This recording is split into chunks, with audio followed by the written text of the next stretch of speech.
नमस्कार, मैं हूँ सारिका पंकज और आपने सुनना शुरू किया है पंचतंत्र की कहानी साहित्य तक पर। आज की कहानी है मेढक राजा और नाग।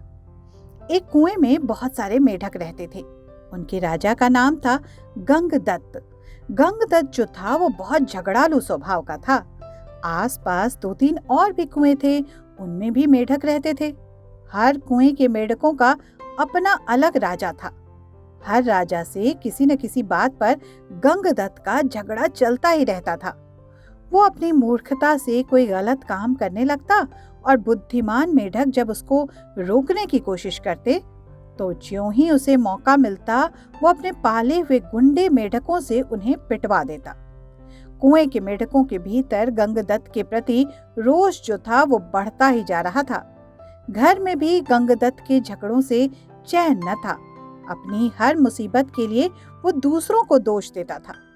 एक दिन गंगदत्त पड़ोसी मेढक राजा से खूब झगड़ा, खूब तू मैं भी हुई।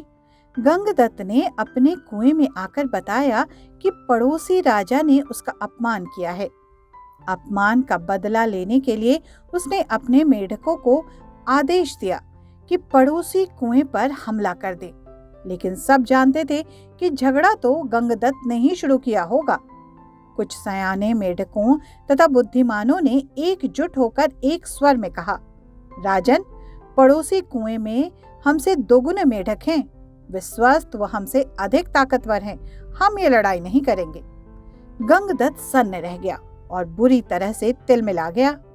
मन ही मन उसने ठान ली कि इन गद्दारों को भी सबक सिखाना होगा। गंगदत्त ने अपने बेटों को बुला के भड़काया, बेटा, पड़ोसी राज्य ने तुम्हारे पिताश्री का घोर अपमान किया है। जाओ, पड़ोसी राजा के बेटों की ऐसी पिटाई करो कि वो पानी मांगने लग जाएं। गंगदत्त के बेटे एक दूसरे का मुंह देखने लगे। आखिर बड़े बेटे ने कहा, पिताश्री, आपने कभी हमें टर्राने की इजाजत नहीं दी। टर्राने से ही मेढकों में बल आता है, हौसला आता है और जोश भी आता है। आप ही बताइए कि बिना हौसले और जोश के हम किसी की क्या पिटाई कर पाएंगे भला।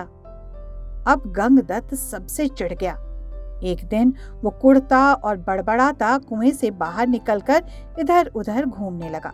उसे एक भयंकर नाग पास ही बने अपने बिल में घुसता हुआ नजर आया। उसकी आंखें चमक उठी। जब अपने दुश्मन बन गए हों तो दुश्मन को अपना बना लेना चाहिए, ये सोचकर वो बिल के पास जाकर बोला, नागदेव को मेरा प्रणाम। नागदेव को फुफकारा, अरे मेढक, मैं तुम्हारा बैरी हूँ, तुम्हें खा जाता हूँ और तू मेरे बिल के सामने आकर मुझे आवाज दे रहा है। गंगादत्त टर्राया, हे नाग, कभी कभी शत्रुओं से ज्यादा अपने दुख देने लगते हैं।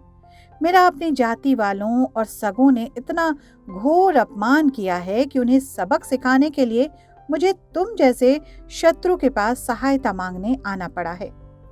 तुम मेरी दोस्ती स्वीकार करो और मजे करो। नाग ने बिल से अपना सर बाहर निकाला और बोला, मजे? कैसे मजे भला? गंगदत्त ने कहा, मैं तुम्हें इतने मेढक खिलाऊंगा कि तुम खूब मोटे बनकर अजगर जैसे हो जाओगे। नाग ने शंका व्यक्त की, पानी में मैं जा नहीं सकता तो कैसे पकड़ूंगा मेढक भला?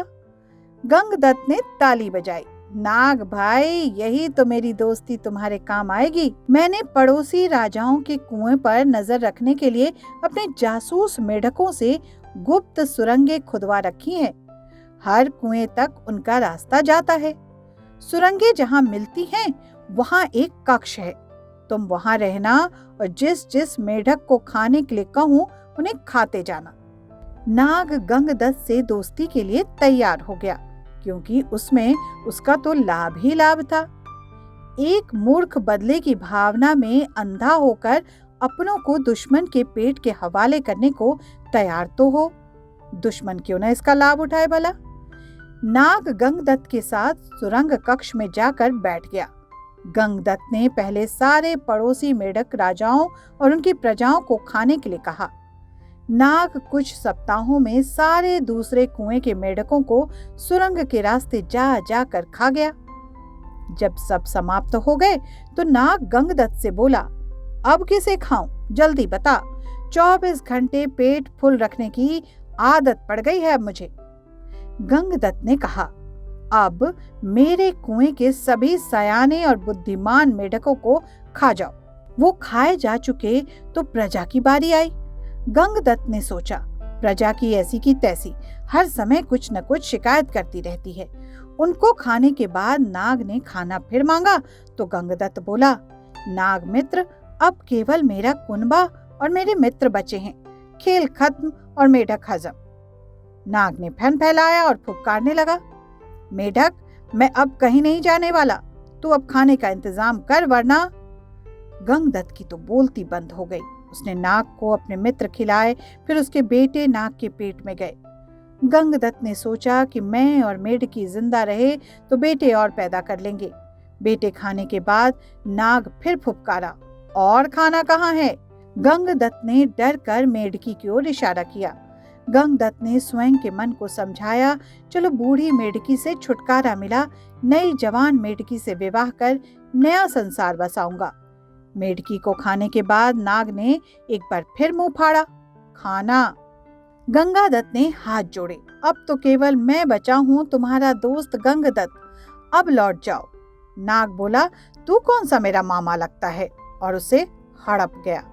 इस कहानी से हमें ये सीख मिलती है कि अपनों से बदला लेने के लिए जो शत्रु का साथ लेता है उसका अंत तो निश्चित ही है, गंगदत्त की तरह। भारतीय साहित्य में नीति कथाओं की भरमार है, उसमें भी पंचतंत्र की कहानियों का तो कहना ही क्या। ये नीति कथाएं संस्कृत में पंडित विष्णु शर्मा द्वारा रची गईं और वाचिक परंपरा में पीढ़ी दर पीढ़ी जिंदा रहीं। इसकी महत्ता का अनुमान इससे भी लगा सकते हैं कि इसका अनुवाद विश्व की लगभग सभी भाषाओं में हो चुका है। मूल रूप में संस्कृत में रचित ये ग्रंथ हिंदी भाषा में कई विदेशी भाषाओं में प्रकाशन के बाद ही छप सका। पंचतंत्र का कथानक 5 भागों में बांटा हुआ है, जिसकी मुख्य नीति है मित्रभेद, मित्रलाभ, कौवे एवं उल्लुओं से सीख, हाथ लगी चीजों का निकल जाना और जिसको परखा न गया हो उसे करने से पहले सावधानी बरतना। पंचतंत्र की कहानियां मनुष्यों के अलावा पशु पक्षियों को भी पात्र बनाकर शिक्षाप्रद बातें बताती है। इसलिए साहित्य तक पर कालजयी कथाओं की कड़ी में आप हर सप्ताह पंचतंत्र की ऐसी ही कहानियां मुझसे यानी कि सारिका पंकज से सुन रहे हैं। क्योंकि ये कहानियां आपस में गुथी हुई हैं, इसलिए कई बार आपको एक ही कड़ी में 2-3 कहानियां भी सुनने को मिल सकती हैं। इस बार जो आपने सुनी वो कहानी थी मेढक, राजा और नाग की। अगली बार नई सीख के साथ एक नई पंचतंत्र की कहानी लेकर हाजिर होंगी शनिवार को। तब तक करिएगा मेरा इंतजार। अभी दीजिए अनुमति। नमस्कार।